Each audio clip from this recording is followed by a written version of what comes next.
Liverpool have signed Alexis Mac Allister from Brighton and Hove Albion for a reported fee of £35 million, rising up to £55 million with add-ons. Liverpool desperately needed midfield reinforcements this summer after last season dropping out of the Champions League for the first time since Klopp's first season in charge of the club, although it wasn't his first full season. And Liverpool's midfield have looked slow, lethargic, unable to perform that high-tempo pressing style that we've so associated with Jurgen Klopp's men. And so midfield reinforcement was definitely number one on the priority list this summer, and it definitely got off to a good start with signing Mac Allister. And he's taken the number 10 shirt, which was previously vacated by Sadio Mane, who left the club for Bayern Munich last summer. And it shows that he's not shying away from responsibility, and he's willing to take a big number for Liverpool, which is, you know, there's been a lot of number 10s who have worn that shirt who've done exceptionally well for this club. So he's not shying away from it. But it's definitely the first of many, hopefully for Liverpool fans, because you've still got the number 7 shirt, which is out of, which currently isn't in use after James Milner left, and the number 8 after Naby Keita took it and didn't really fulfill his potential at the club, and the number 9 after Liverpool legend Roberto Firmino has left the club as well. So some big numbers to fill at the club, and it's got off to a good start with Mac Allister. And I think the timing of the signing has actually been really interesting to watch and see how it's unfolded, especially since it's been rumoured for weeks and almost months now that Jude Bellingham, Liverpool have missed out on him and he's going to go to Real Madrid. And signing Mac Allister before that signing of Jude Bellingham to Real Madrid becomes official, I think the timing and the PR has actually been really good, because when it does eventually get announced, and it looks like it's going to be soon according to Fabrizio Romano, the Liverpool fans don't go into massive meltdown, and they can see that we've already got the first name into the door. There have already been links of Manu Kone and Kefren Turam also going to come into the club, who are going to bolster Liverpool's midfield, and there's a general positivity around the club at the moment about the transfer window getting off to a really good start. And I expect Mac Allister to be the first of many. I definitely don't think he can do the job all on his own. That's completely unrealistic. There needs to be at least one more signing.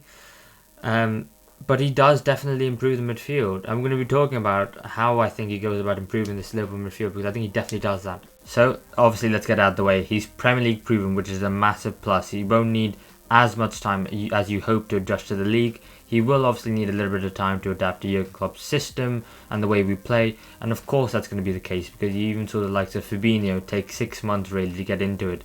But he played 35 games last season, totaling 3,308 minutes in all competitions.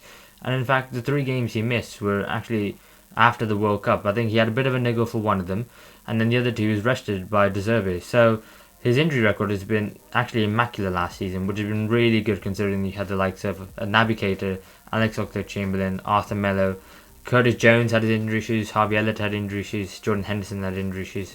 So the fact that you had a player who was available for 35 or 38 Premier League games last season was really, really impressive. And also, it was the first time last season that he actually hit 10 goals in the season. He got 10 goals exactly and 2 assists in all in the league. And there's actually only Mo Salah who had more shot-creating actions than Alexis Mac Allister in the Liverpool side. And there's actually only Thiago Alcantara with 57.7% who won more duels than Alexis Mac Allister, who had 57.3%. And in comparison to the rest of the Liverpool squad, no other player even had 50%, which is incredibly, incredibly impressive.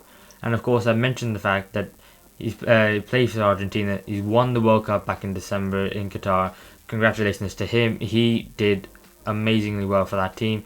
And in fact, the only game that Argentina lost, which was against Saudi Arabia, he wasn't playing. So it bodes really well that he's such a key player for Argentina as well. He played in the midfield 3 alongside Rodrigo de Paul and Enzo Fernandez. Enzo Fernandez was kind of the deep line playmaker, kind of the destroyer in there. Rodrigo de Paul will play on the right hand side and be the runner box to box, be the energy, the physicality. And Alexis Mac Allister will kind of play further forward on the left hand side of that 3, almost in an attacking midfielder position. But he was the one who'd be tasked to join forward with along the lines of Messi, Angel Di Maria and Julian Alvarez, and get forward and join in the attacks and be creative and score goals and get assists. And he got a couple as well in the World Cup as well, which bodes really well for him. But obviously not every player is amazing at everything, and it's important to acknowledge what Alexis Mac Allister isn't as good at, so you can see how the Liverpool team needs to improve and adapt to him as well as he needs to adapt to them. So obviously his 10 goals and 2 assists for Brighton last season 6 of those were penalties, and one of those was a free kick.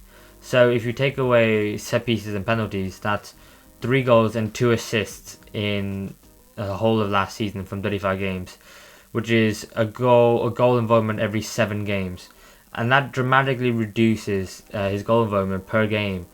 And it's something Liverpool need to be aware of, especially, and Liverpool fans really, when talking about Alexis Mac Allister and what to expect from him next season, because of the fact that you got the likes of Trent Alexander-Arnold, who's going to be on most free kicks you'd imagine, and you got him and Robertson, who's going to be on most corners you'd imagine. You got Mo Salah's going to be on penalties you'd imagine.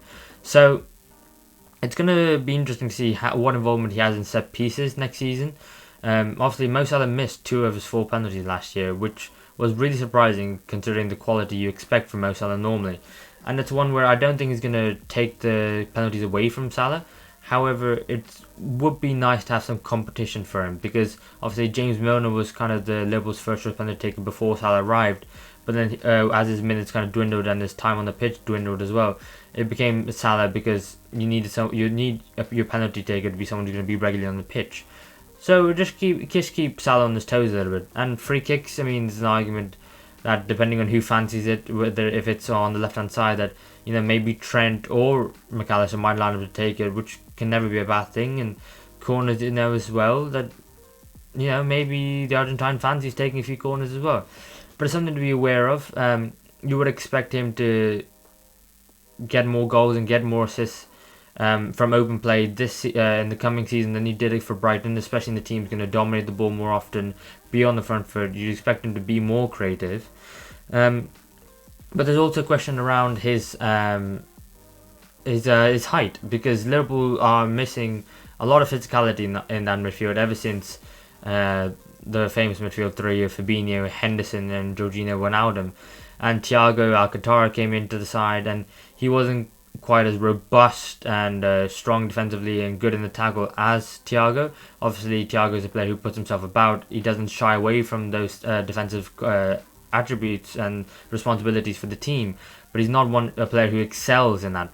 And maybe Alexis Mac Allister doesn't excel in that either. However, he could be a hybrid of both, in which of Wijnaldum and Thiago, in which he does a lot more of the defensive stuff, not as well as Wijnaldum did for Liverpool. However, he does it more than Thiago Alcantara, and it could be the nice evolution, a nice blend of what the next Liverpool midfield to come, and this club rebuild and this club 2.0, if you want to call it that. So, as you can see here, we have the tactical whiteboard set up now, and this is how I think Liverpool will set up for the first game of the season if it was played tomorrow.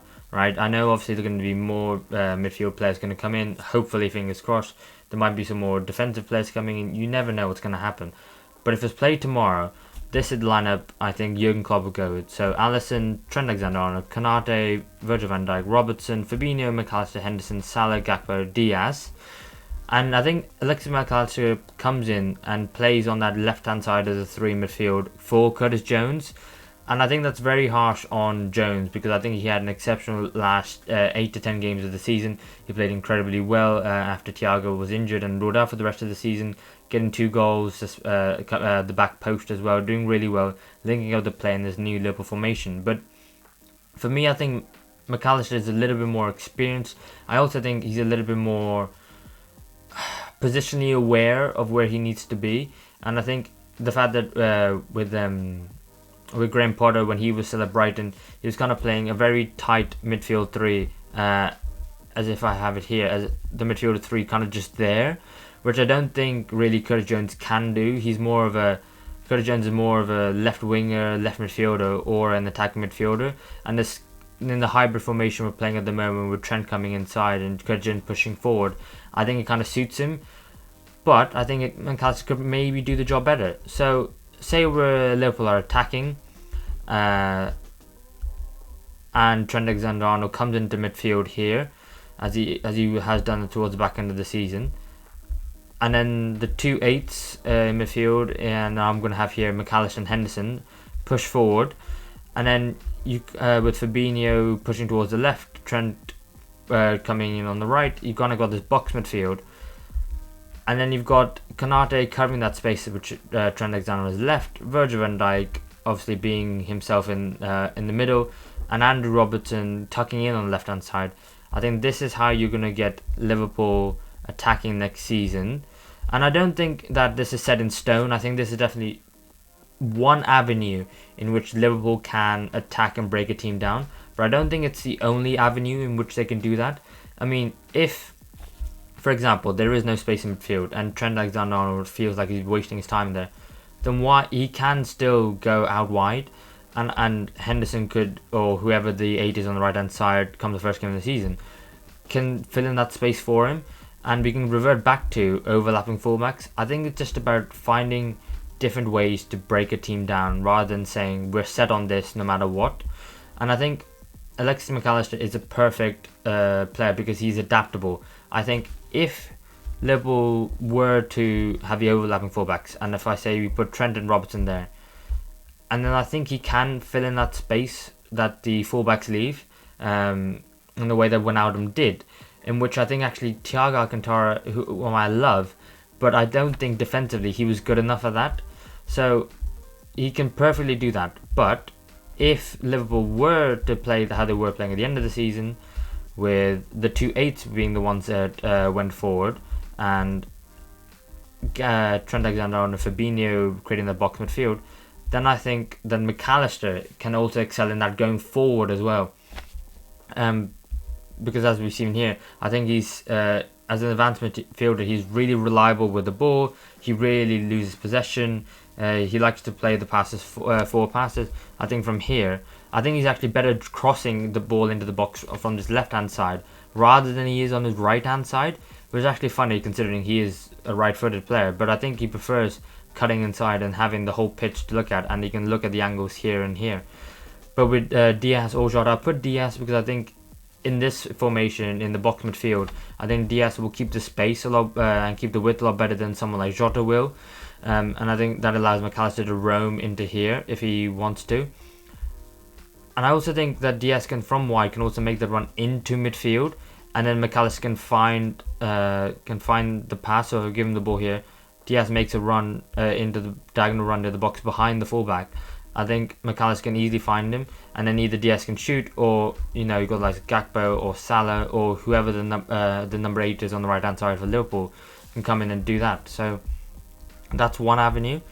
I also think that just Mac Allister coming wide here and Diaz on the ball with Robertson supporting him, I think this also presents itself with really interesting situations, because Henderson, or that, like I keep saying, the right midfielder can come in, and Mac Allister can find Salah on the back post, or he can find Gakpo, or he can find a run. If say that's Harvey Elliott, for example, you can find them. But say they become more advanced, and Trent Alexander-Arnold, Fabinho, I think he'll have plenty of options on the ball on the left hand side, and he could also do the defensive work if say Diaz has the ball, Robertson decides to go on the overlap, and then Trent would be a bit further back, Fabinho would be further back, Henderson might join midfield. He can also do this defensive work here in the space, because as you've seen last season, Virgil van Dijk needs to be protected a little bit from himself, if anything, because with Trent going into midfield here, Van Dijk ends up being very central and cannot end up covering that space on the right. So it leaves a massive space on the left when Robertson does go forward, when he does choose to. So it means both fullbacks are completely out of position, and you need that cover from someone else, because Trent, I love him, but sometimes he finds himself on the left hand side, Fabinho on the right, and then he's got a long way to track back all the way there to make a run. As we saw against the last home game of the season against Aston Villa, that Trent getting caught out in position, and Ollie Watkins went in to run straight in behind and get the penalty. But I think adaptability is the thing that Mac Allister brings to the side that Liverpool desperately need, because he can play in that more forward position that Curtis Jones has been playing, but he can also play in a more defensive role in the way that Gini Wijnaldum was playing for Liverpool when the fullback does overlap. And if anything, he's more like an Ilkay Gundogan kind of player, and you've probably seen comparisons of him in the way that his passing accuracy and his total carries resemble Ilkay Gundogan. He actually did score 10 goals, had 12 goal involvements, similar to Mac Allister this season.